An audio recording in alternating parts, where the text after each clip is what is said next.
Here to weigh in on this, the co-founder of Black Voters Matter Fund, Tasha Brown, and chairman of the California African American Chamber of Commerce, Timothy Allen Simon. Glad to have you both join us. Listen, I'll get right to it. First, the President of the United States addressed this even from Surfside, California. He was asked a question about it. He said he's familiar with it and he will be out campaigning. He says he plans to speak extensively on voting rights and will be going on the road to discuss this issue and the Supreme Court decision.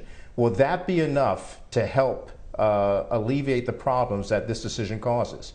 Tasha, I'll begin with you.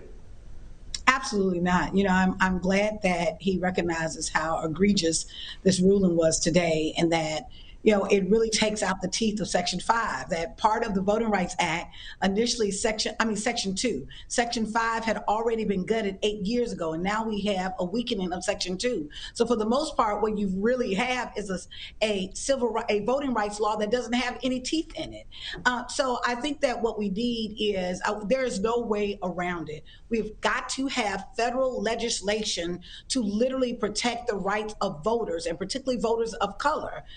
In this country right now, we need the For the People Act and the John Lewis Voter Advancement Act. You know, I think it was a devastating blow, you know, but we also have to remember that 3 of the Supreme Court justices that are currently on the court were put in by the voter suppression in chief, President Trump, that his entire time that he has been in office, including currently now, he has literally done everything within his power to marginalize the voting power of communities of color and black and brown voters.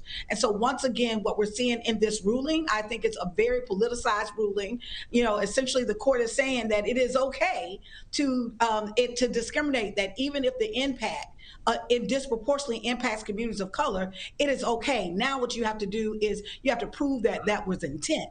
You know, that's the same argument that was used in the poll tax, that the poll tax, oh, everybody had to pay the poll tax, knowing